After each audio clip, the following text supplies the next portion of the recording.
Et en ce qui concerne les alertes, je vais commencer par la CRIEF, la Cour de répression des infractions économiques et financières qui a été créée par le CNRD.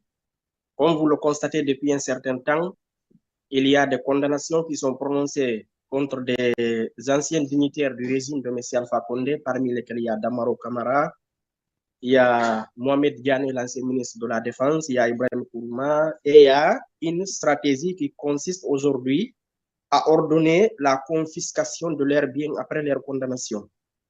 Et cette stratégie semble être élargie ou bien serait élargie dans les jours à venir parce que nous avons appris à travers des sources proches de cette juridiction que c'est Loudalen Diallo, le président de l'UFDG, qui a été cité dans l'affaire de Air Guinée, malgré tout ce qui a été dit dans ce dossier, malgré les démentis et les justifications qui ont été fournies même par l'acheteur de l'avion, la CRIEF s'acharne toujours contre ces loups et tout porte à croire que dans les jours à venir, ils vont prononcer une condamnation contre El Selou Dalen Diallo, le leader de l'UFDG, par contumace, c'est-à-dire une condamnation par défaut parce qu'il n'est pas présent en Guinée. Il ne s'est pas présenté aux différentes convocations qui lui seraient adressées qui lui auraient été adressées par la CRIEF.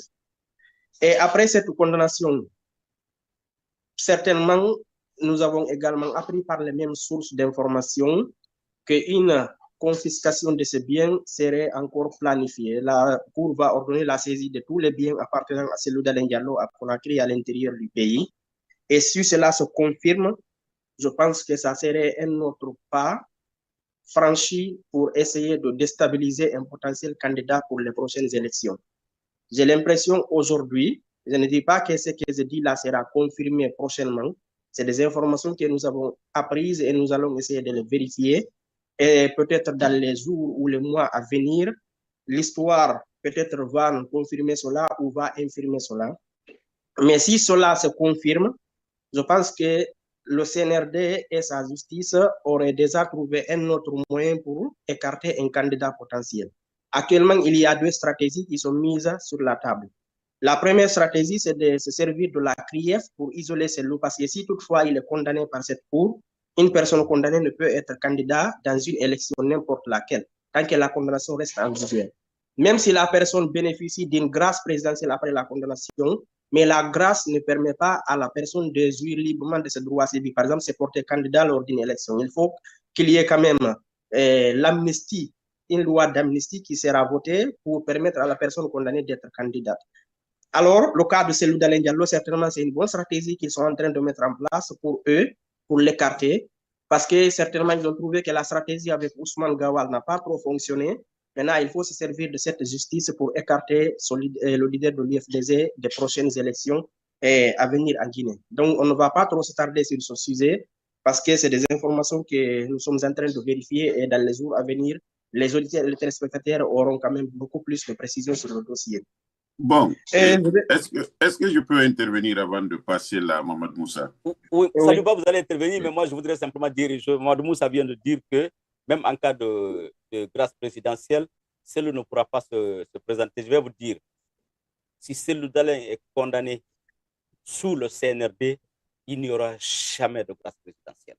Ça, croyez-moi, ça ne se fera pas. Je ne sais pas d'où est venue la haine entre le CNRD et Selou Dalen, mais si lui est condamné, même pour un seul jour, croyez-moi, il ne sera jamais gracié. Monsieur Balde, avant que Saliouba ne continue, excusez-moi. Oui. Et vous posez une question pertinente, d'où est venue la haine entre Selou et le CNRD? Oui. C'est que le CNRD n'avait pas de projet à part Selou, c'est ça la vérité.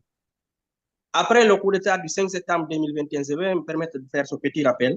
Selou fait partie de ceux-là qui ont effectué des déplacements à l'extérieur de la Guinée pour aller expliquer les circonstances du coup d'État aux bailleurs de fonds, aux partenaires internationaux, pour ne pas que la gente soit isolée. Parce qu'ils pensaient au départ qu'en écoutant le discours du général Mamadi Doumbouya, qui était colonel à l'époque, que réellement il est venu au pouvoir pour mettre la Guinée sur les rails, pour rectifier, pour éviter les erreurs du passé, comme il l'avait promis. Selou a fait un grand combat diplomatique pour ne pas que cette zone soit isolée au niveau des Nations Unies, aux États-Unis, en Europe avec l'Union européenne et tous les partenaires de la Guinée. Mais comme le CNRD n'avait que des projets l'UFDG et Cellou Dalein Diallo, il fallait trouver tous les moyens possibles pour écarter Cellou. Je vous ai dit, tant que Cellou n'est pas écarté sur la liste, on ne parlera pas d'élection présidentielle avec le CNRD. Ce n'est pas possible.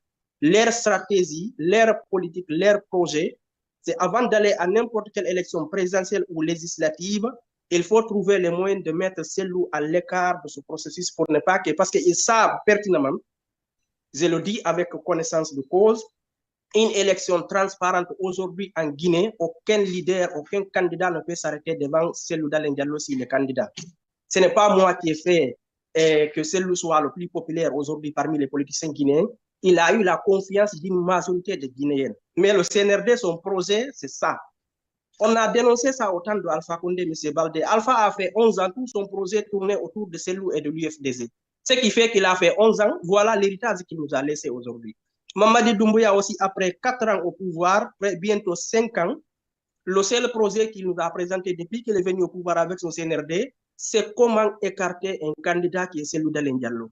Et c'est l'héritage là qu'il va nous laisser après son départ parce qu'il quittera le pouvoir, quoi qu'il arrive. C'est ça aussi la vérité.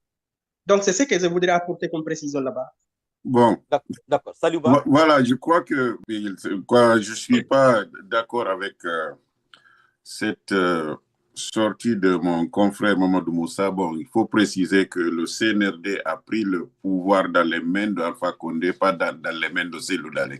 Cellou Dalein n'était pas au pouvoir, donc il cherchait le pouvoir, il faut préciser ça, soit dit en passant.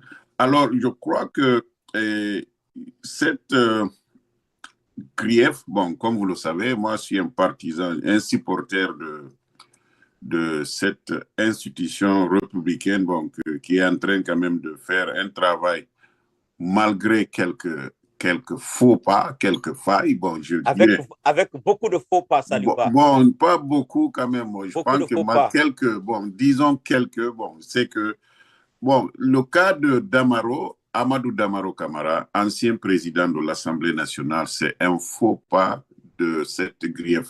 Il faut le préciser.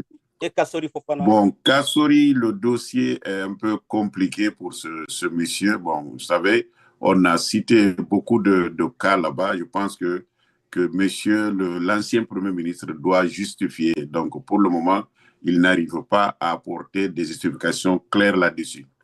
Donc, mais revenant sur le cas de monsieur Damaro, bon, il a dit et redit, j'ai déposé cet argent dont on me reproche à la Banque centrale et voici les récépissés. Donc, mais j'ai l'impression que personne n'a voulu l'écouter et personne ne veut l'écouter. Revenons sur le cas de Cellou Dalein. Je pense que ça serait un abus de pouvoir, c'est-à-dire un grand faux pas de la part de la grief qui va se discréditer parce qu'elle ne peut pas fournir des preuves irréfutables condamnant Cellou Dalein. Et s'il condamnait le monsieur et que ce monsieur, quand même, ses droits civiques soient compromis, ça serait quand même, si vous voulez, une faute impardonnable de la part des militants et sympathisants de Cellou Dalein et même de Cellou Dalein. Mais je pense que revenir ce que Mamadou Moussa dit ici, la guerre entre le CNRD et Cellou Dalein, mais je pense que c'est l'UFDG est venu en quelque sorte, ce qui avait visé le RPG Arc-en-Ciel est retombé sur l'UFDG en quelque sorte. Mais retenez en quelque sorte le pouvoir politique a été retiré des mains d'Alpha Condé. Cellou Dalein cherchait le pouvoir, il n'avait pas le pouvoir en main. C'est cette précision que je souhaiterais en quelque sorte apporter pour peut-être aller à l'encontre de ce que M. Mamadou Moussa est en train de dire ici. Ok, avant d'aller à l'autre alerte, je vais vous dire, Saliba, il n'y a pas plus preuve palpable que les documents exhibés par Cellou Dalein sur sa maison. Toute la Guinée, tous ceux qui savent lire et écrire, ont su comment il a acquis cette maison à travers la banque qui lui a financé. Donc, il n'y a pas, si cette maison a été détruite, complètement anéantie, quelque chose a été construit là, sans que même la justice ne branche mot, je ne vois pas sa maison de l'abbé ou une autre maison à Conakry là-bas ne soit pas saisie rapidement là et puis sans que même que rien ne se remue. Je pense que ça, c'est mon opinion. Je vais vous dire, M. Balde Mamadou, là où le CNRD a fait un faux pas, a permis quand même à ceux qui l'accusent d'être contre l'IFDG, c'est quand ils n'ont pas attendu la décision de la justice avant de faire tomber la maison de Cellou Dalein.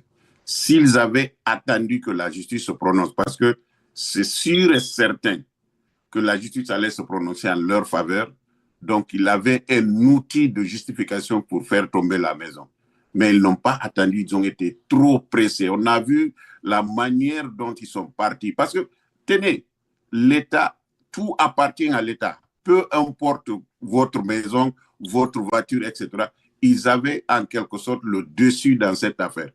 Mais ils ont été pressés. C'était... Bon, en quelque sorte, il avait quelque chose, il faut le dire. Là, Jacob, bon, je rejoins Mamadou Moussa contre le monsieur. S'ils avaient attendu que la justice se prononce, dit oui, c'est votre maison, ce n'est pas la maison de Cellou Dalein, faites-en ce que vous voulez. J'avoue que les arguments contre eux en face de Cellou Dalein seraient moindres aujourd'hui. D'accord. Mamadou Moussa.